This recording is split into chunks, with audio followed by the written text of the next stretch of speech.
Welcome to First Impressions.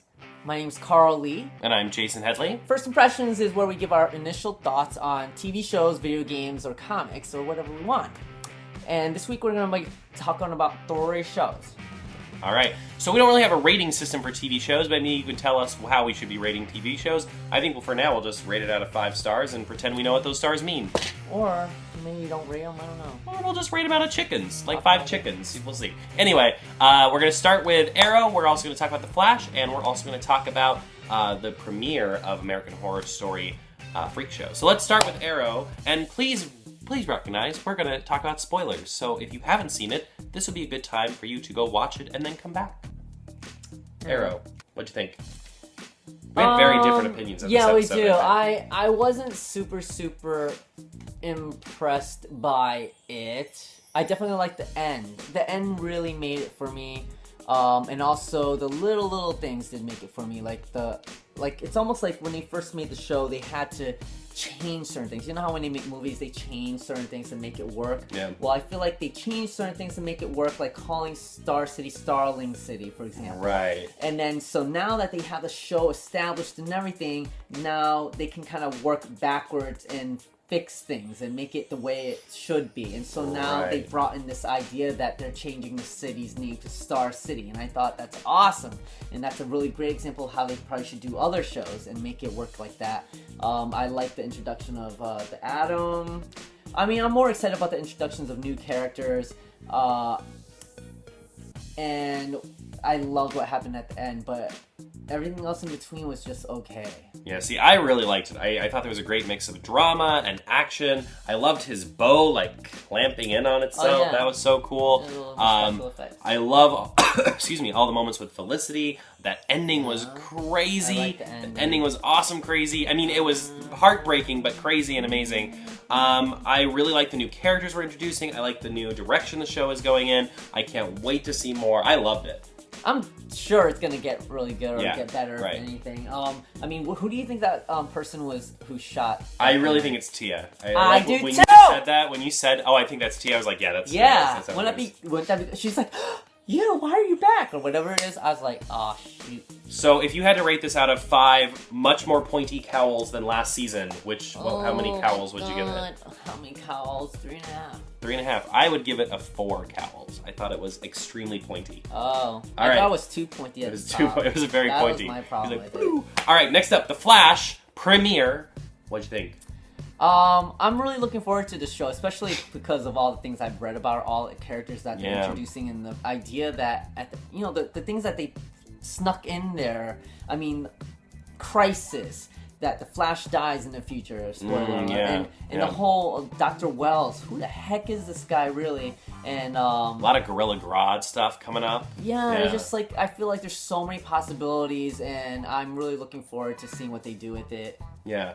I said this while we were watching the show, but I love that The Flash is different. It's very different than Arrow in tone. It's a lot more fun and kind of tongue-in-cheek, but it's similar enough that it makes sense that they would be in the same universe. And I think that's a really fine line, and they walk it really well. I love the special effects of the show. I love the characters. I love Barry Allen. A little too much. I really like the show. I'm excited to see where it goes and what happens next. And I love that, Arrow, since we had that slow start, we've really had a lot of more like crime type of villains, whereas with Flash, we immediately are going to get more of the super villains, and I think that's going to cross over well into Arrow, and I'm just really excited to see how CW plays this whole thing with these two shows. Yeah. I didn't really love the weather dude.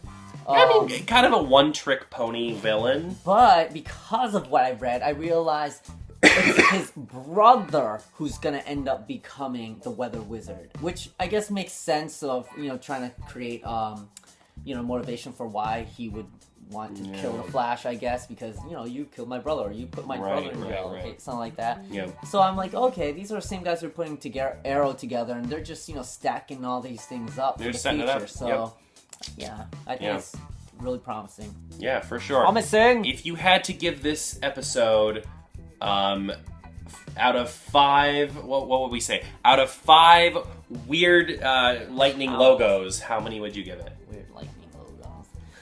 That one. Yeah, I don't understand that. How many? I would give it like 4. Like 4? I think I'd give it a 5. I really liked it. I was about to say maybe even 4.5. Yeah. And apparently there's all these like Easter eggs in this poster. Yeah, we were like, looking through it yesterday. It's pretty cool. Yeah.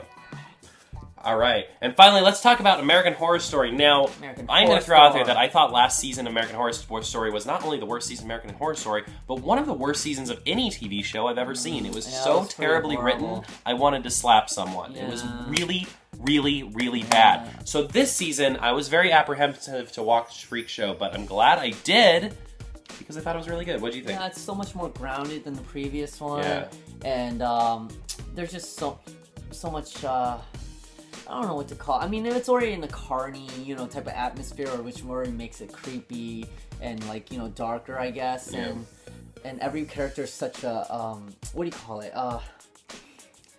It's almost like they're all orphans. They're all, they're all down and they're all outcasts. So I almost felt like they were the mutants and they were all in the Brotherhood with, following Magneto. That's actually what it kind of felt like. Yeah, a little bit. And Jessica Lange is just amazing. Like every character she always plays, even though every single character she plays is all freaking crazy and all over the top, like emotionally insane. She does it really well. Yeah. And she does this character so well, too. I mean, anytime we watch her, like, I think I said at least 5 times during the episode that she's perfect. Like, she's just such an amazing actress. She definitely sells the show. Yeah, she really does. Like, without her, I don't think it'd be as good. There are a lot of characters that I thought were really good, but she really, is beyond.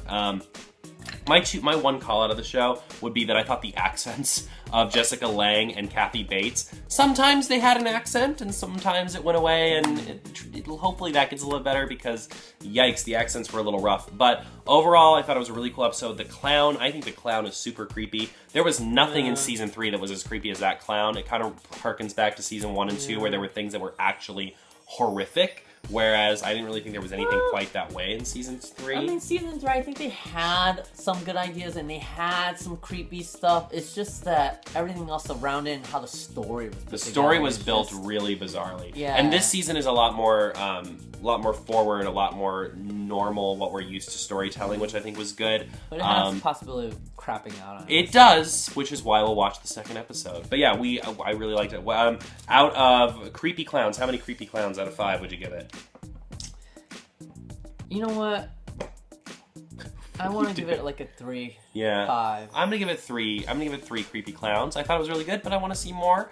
I was gonna give it a 3, and I thought you were gonna go higher. No. I'll give it 3 creepy clowns. It lost 1 creepy clown for every accent that was really bizarre, and that's 2 really bizarre accents. So. Because I feel like you liked it more than I did. No, that's okay. So if you give it a 3. So listen, I'm totally rating it wrong. We're going to be watching Arrow and The Flash every week. We hope that you'll be watching it with us, and please let us know what you think of these shows in the comments down below. Do you like one more than the other? And let us know. Are you looking forward to Constantine? Yeah, we're going to definitely review Constantine once that's officially released. Oh my god, what do people think about Gotham? Oh yeah, we haven't really talked about Gotham. We definitely have mixed feelings on Gotham. No, we can talk about it next time. But let us know what you think about it in the comments below. You can follow us on Twitter. I'm at @CookamongaCat. This is @K.C'arl K. Lee. Follow our blogs as well if you want to keep up with us and up to date. We said this in our comics one, but just in case you're just watching this one, the film that C'arl was in, that's executive produced by Martin Scorsese, Revenge of the Green Dragons, is going to be out in theaters, select theaters, October 24th. He plays a character called Chicken Wing. It's an awesome gangster film about Chinese gangs. You should definitely go see it and support, and you'll see our very own First Impressions C'arl Lee in the film quite often. In the following week, you can go and get a signing of Jaysen's new book, A Love Story for Witches, at Forbidden Planet on the 29th. Yep. And get it signed at 6 p.m. And if you missed that, you can't go to that, then go for the official launch on the 30th at Keel's and Hell's Kitchen. Yep. At 6 p.m. So if you're in New York, we expect to see you at Revenge of the Green Dragons and at least one of those signings for A Love Story for Witches, because it's going to be an awesome 2 weeks here for the next 2 weeks. And if you can't go to any of those screenings or signings or whatever, then just go to Amazon and buy his book. It's like an American Horror Story worth of accents right now. All right, guys, that's all for us this time. Thanks for watching. We'll see you next time.